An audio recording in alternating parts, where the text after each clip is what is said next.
Welcome to chapter 1 of why you can't lose fat. Most people talk about, being in a calorie deficit, which we'll talk about in a later chapter, making sure that you're moving more than you're consuming in terms of energy balance and energy intake. But there's far more important things before we get to that. And we will get to that because it is important. But if we don't nail this stuff that's on the board behind me, then we're never going to be able to get to that place where we can create a sustainable calorie deficit. So we're going to talk about specifically to start with is your psychology or your mindset. And there's lots of different areas that this can come into, but just from my experience, these are the ones that I think are going to contribute mostly to this psychology. Number 1, behavior. How we generally act on a day-to-day basis. Now, our behavior is generally going to be dictated by our childhood. What do we do growing up? If you, for example, had McDonald's and a Big Mac meal every single night growing up, then you would grow up thinking, okay, well, that's just what we do. It's been instilled into our behavior. It's habitual. This is what we do every single night. Okay, we have a Big Mac meal, we have a large thick shake, and this is what we do. And this can be a really important thing especially for parents, and this is what I talk a lot about with my clients as parents as well. When they ask me, I don't just impose, don't worry about that, is that you setting an example as a parent for your child is probably the most important thing that you can do from a behavior standpoint. They won't remember what you say often, but they will remember what you do. Okay, so if you instill a really positive behavior of eating good quality nutritious foods, I don't give a fuck what you do. You're a grown-up, you can do whatever the hell you want. But when you're talking about your child, giving them the best possible future is, for me, the number one thing you can do as a parent. Next, we're looking at scarcity, and this is generally going to come from those in a low socioeconomic background, not being able to afford many things. When it comes to that, then food's generally not going to be the most important thing on this scale. So food scarcity is another really, really important thing because it makes you choose the cheaper choice because you can save more money to do other things, all right?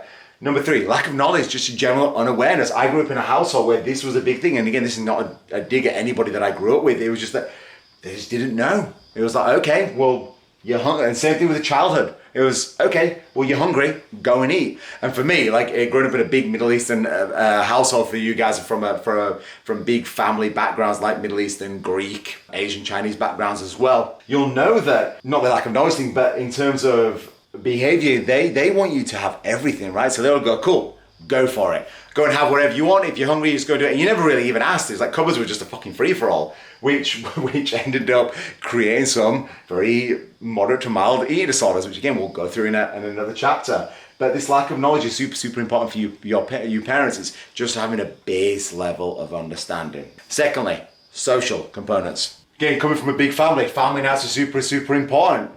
For those of you guys coming from Middle Eastern and Greek, Indian backgrounds, you will have family nights. Generally, every single week, you will sit together and you will cook and you will eat, which is amazing because that's where a lot of cool memories are created. There's a really, really fun vibe. But again, if this is done unhealthily or in a negative way, then this can become very, very psychologically and negatively consuming. Because family nights, especially when you're younger, you don't really have a choice. You do what your elders want you to do, and you do as you're fucking told, right? There ain't no if, buts, or maybes. It is you do as you're told. Girls' night out. Now I say girls' night out because for guys, we'd happily just sit inside playing PlayStation, and that can be negative in its own manner. But if you go on a girls' night out, generally, you're going to go to your favorite restaurant, a bunch of your friends around. You're not really going to care too much the amount of calories that you're consuming. You're just going to want to go there, let loose, have a good time, talk shit about people, talk about boys, talk about girls,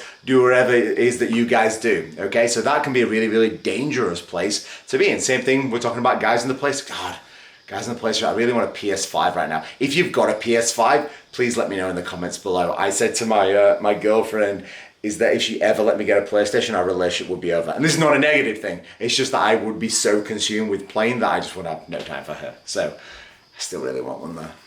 Anywho, guys' nights out, sitting around, chilling with the boys, playing PlayStation, playing FIFA or COD or whatever you guys are going to play, eating some pizza, drinking some beers, like whatever it is that you do, again, can become negative in terms of we're looking at calorie or energy balance.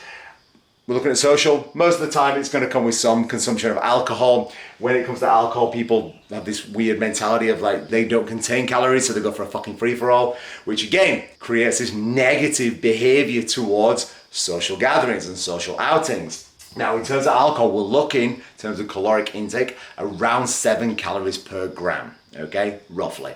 So if you're using that as when you're tracking and things of that nature, knowing that it's the second most calorically dense, there's fat, then there's alcohol, and then there's carbs and proteins, which are 4 calories per gram. Number 3, belief system. So what we believe, what we perceive to be the truth, right? Healthier is better. Now, yes, it is. However, healthy foods still contain a ton of calories. Just look how many calories coconut oil has in. It's a lot, okay? So just because something's healthy doesn't mean it's necessarily better for you. Now, yes, you should 100% think to consume at least 80%, I won't go much below 80% of your foods from whole, nutritious foods. Then also, especially in westernized society, there's such things as going out and having some gelato or some pizza or some things that are quote unquote unhealthy because you want to have a life. You want to create memories and relationships with people that don't just want to go out and eat chicken breast and broccoli. Next, people. Now, people generally, when it comes to social media, most of the time, and this is bizarre to think, but for most people would rather go and listen to a social media influencer rather than a doctor or a dietitian or a nutritionist or someone that's got a lot of years of on-the-floor experience in the industry, which is insane to think about, but it's the truth. And as stupid as it is, we look at people, and this is why influencers has got a big fucking red cross with it. Please don't listen to influencers, okay? And that means all of them, unless they can genuinely prove to you that everything they're doing is backed in science, that they actually have experience training other people as a personal trainer. There's so much, for me, I'm a massive believer in you need face-to-face time. There's something very, very personal that goes on when you're face-to-face with people before you go into online. Now, don't get me wrong, there's some online coaches that have never done face-to-face that are doing an incredible job. But for the majority, this person needs to have scientific backed evidence. This person needs to have been coached by or worked with, or at least referencing people that are very, very esteemed and high in the field, okay? For the most part, we look at these people and we go, oh, you've got abs if you're a guy, you've got a great ass if you're a girl, you must know what you're doing. It means fucking nothing. Most of these people, these influencers, are genetically gifted, so regardless of what they did, they're going to get in really good shape. Doesn't mean that's going to happen for you or me, okay? And especially in today's industry, they're on some kind of PEDs, being performance enhancing drugs, okay? And most of it is pretty obvious when they are. Not all of them, but there are some of them. So someone that's on a performance enhancing drug you cannot take advice from this person telling you to do trying to get you to do what they're doing, because it doesn't work like that, okay? They are at a superior level of, okay, hormones and testosterone levels and things of that nature, all right? So please, if you are going to listen to some quote-unquote influencer, then please question the hell out of them. You very quickly, your bullshit detector will go off very, very quickly, okay? Whether you should listen to this person or not. Likewise with myself. There's no reason why you should listen to me, but let's have a conversation. Drop me a DM on Instagram, okay, which many of you are doing, which I absolutely love, by the way. Or challenge me. Drop me a comment below and let's have an actual conversation, okay? If you're going to be an arsehole, then don't do that.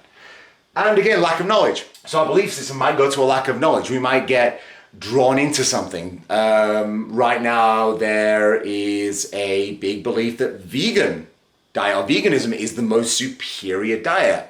We look at it from a belief system of like, okay, I don't want to be cruel to animals, so vegan or plant-based is where I'm going to go.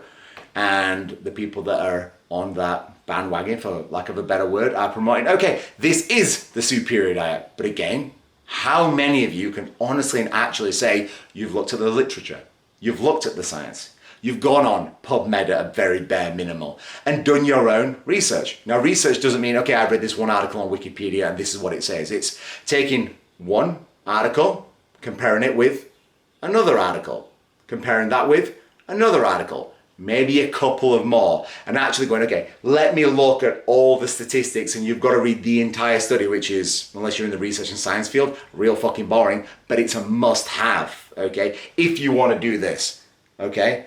If you don't want to do that and go to that sort of length, which is the best way of doing things, okay? And if you've not got to that, please don't preach to other people that any other diet is superior, any other training methodology or health practice is better than others if you've not done the actual research. There's some really, really, when we look at social media, going back to here, this influencer space, there's some really, really intelligent people doing some really, really cool things in our industry. So please research. Search them out. They are the ones that are very happy to have a conversation and explain to you what it is that you're doing and why, most importantly, why it is you are doing what you are doing. So, chapter 1, psychology. Hopefully all that helps. We'll be going to further chapters down the line. Let me know in the comments below, drop me a message on Instagram or even email me about what else that you guys are struggling with when it comes to fat loss. What other topics would you like me to go through in later chapters? As for us, that is us here. Thank you so much for joining us, and hopefully I'm giving you guys some value, okay? Don't forget to like, subscribe, turn that notification button on. But without further ado, guys, stay safe, stay healthy, stay hydrated.